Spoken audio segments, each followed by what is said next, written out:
గీత కార్మికుల సమస్యలు పరిష్కరించాలని కోరుతూ తెలంగాణ బీసీ సంక్షేమ శాఖ మంత్రి పొన్నం ప్రభాకర్ గౌడ్ గారిని కలిసిన గౌడ సంఘం నాయకులు. తెలంగాణ గౌడ సంఘం నాయకులు పల్లె లక్ష్మణరావు గౌడ్, బద్దం ధనంజయ గౌడ్ ఆధ్వర్యంలో గీతా కార్మికుల సమస్యలు పరిష్కారం చేయాలని ప్రతినిధి బృందం మంత్రి పొన్నం ప్రభాకర్ గౌడ్ గారికి వినతి పత్రం అందజేయడం జరిగింది. గీతా కార్మిక సమస్యలైన నీరా కేంద్రాలను గౌడలకే కేటాయించాలని, ఎక్స్గ్రేషియా 10 లక్షలకు పెంచాలని, హైదరాబాద్లో గౌడ ఆత్మ గౌరవ భవనం నిర్మించాలని, ట్యాంక్ బండ్పై సర్దార్ సర్వై పాపన్నగౌడ్ విగ్రహం ఏర్పాటు చేయాలని, జనగామ జిల్లాకు పాపన్నగౌడ్ పేరు పెట్టాలని తదితర సమస్యలపై మంత్రి గారి దృష్టికి తీసుకెళ్లడం జరిగిందని గౌడ సంఘం నాయకులు తెలిపారు. మంత్రి గారు స్పందిస్తూ గౌడ సంఘం నాయకుల దృష్టికి తీసుకొచ్చిన ప్రతి సమస్య పరిష్కారానికి కృషి చేస్తానని హామీ ఇవ్వడం జరిగింది. తెలంగాణ గౌడ సంఘం పక్షాన గౌడ ప్రముఖులు, అదేవిధంగా మాజీ శాసనసభ్యులు సభ్యుడు గారు పల్లె లక్ష్మణ్ గౌడ్ గారు ఈరోజు నీరా కేసుకు సంబంధించిన ఇష్యూ కావచ్చు, సర్వై పాపాన ఇష్యూ కావచ్చు, అదేవిధంగా గౌడకు సంబంధించినటువంటి భవన నిర్మాణానికి సంబంధించిన 3 అంశాలను, అదేవిధంగా రాజకీయ ప్రాధాన్యతలకు సంబంధించిన అంశం మీద దృష్టికి తేవడం జరిగింది. దీనికి సంబంధించి నిన్ననే నేను మహేష్ కుమార్ గౌడ్ గారు ముఖ్యమంత్రి గారితో మాట్లాడి భవన నిర్మాణానికి సంబంధించి కొంత ప్రముఖులందరినీ కలుపుకొని మార్చ్ తర్వాత భవన నిర్మాణాన్ని ప్రారంభించే విధంగా చర్యలు తీసుకుంటామన్నటువంటి మాట ముఖ్యమంత్రి గారు స్వయంగా ఎందుకు మీరు దాని మీద ఇనిషియేట్ చేస్తలేరని చెప్పినారు.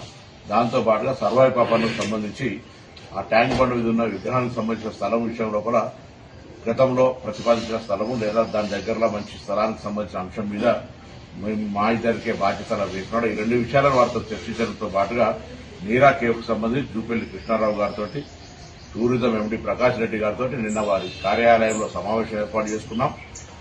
బీసీ కార్పొరేషన్ తరఫున, అదేవిధంగా ట్యాడీ ట్యాపర్ కార్పొరేషన్ ఎండీ గారు కూడా నిన్న సమావేశంలో పాల్గొన్నారు. ఈ రోజు దానికి సంబంధించి ఆనాడు శ్రీనివాస్ గౌడ్ గారు ఒక ఆలోచన చేసి దానికి సంబంధించిన ఏర్పాటు చేసి ఉండొచ్చు. కానీ ఈ రోజు దానికి సంబంధించిన విషయం లోపల రాజకీయం చేయడానికి ప్రయత్నం చేస్తే అనవసరం దయచేసి. ఎందుకంటే ఇది మేము కూడా కుల ప్రతినిధులుగా కులానికి సంబంధించిన విషయం లోపల బాధ్యత వ్యవహరించే ప్రయత్నం చేస్తాను. అందుకు సంబంధించి ఆనాడే ఒకవేళ ఈ కట్టే సందర్భంలోనే కంప్లీట్ గా దానికి రైట్స్ అన్ని ట్యాడీ టాపర్స్ కోఆపరేటివ్ సొసైటీకి ఇచ్చేస్తే ఇబ్బంది లేకుండే. ఈ సగం చేయడం వల్ల ఈ రోజు ఇబ్బంది వచ్చింది. అందుకే నిన్న టూరిజం ఎండీ గారు, అదేవిధంగా టూరిజం శాఖ మంత్రి, ఎక్సైజ్ శాఖ మంత్రి జూపల్లి కృష్ణారావు గారు ఈ యొక్క మొత్తం నీరా కేవ్ స్థలానికి సంబంధించిన సంస్థలు టూరిజం డిపార్ట్మెంట్ కు నామినల్ గా, ఎందుకంటే స్థలం బాలేదు కాబట్టి కొంత టర్మ్స్ అండ్ కండిషన్స్ చేసుకుని కంప్లీట్ గా ఇది ట్యాడీ టాపర్స్ కార్పొరేషన్ హ్యాండ్ ఓవర్ చేయడానికి నిర్ణయం తీసుకున్నామన్న మాట సందర్భంగా మనం చేస్తాము. 3 సమస్యల్ని చేస్తాను. గౌడ పెద్దలు గమనించండి. నేను మీ ప్రతినిధిని. తప్పకుండా ఈరోజు ప్రభుత్వంలో నేను గాని, రాష్ట్ర కాంగ్రెస్ అధ్యక్షుడు మహేష్ కుమార్ గౌడ్ గారు గాని, తప్పకుండా అటు పెద్దలు campaign committee chairman Madhu Yaskhi Goud గారు, ఎక్కడైనా తెలంగాణ వ్యాప్తంగా గీతా కార్మికులకు సంబంధించిన ఇంత పెద్ద ఎత్తున బలహీన వర్గాలకు సంబంధించిన సర్వే లాంటి కార్యక్రమాలు జరిపే సందర్భంలో మీరుగా తప్పకుండా ఈ అంశాలన్నింటినీ ఏదైనా ఉంటే మా దృష్టికి తెమ్మని కోరుతాను. పాలిటిక్స్ అవసరం లేదు, పాలిటిక్స్ ఎవరు ఏం చేసారు ఏంది అనే చర్చ అవసరం లేదు. గతం వాళ్ళందరినీ గౌరవించుకుంటూ భవిష్యత్తులో ఇంకా కులానికి సంబంధించిన సేవ చేయాలనేటువంటి ఆలోచనతో దీంతో పాటు అందరికీ ఒక బాధ్యత విషయంగా.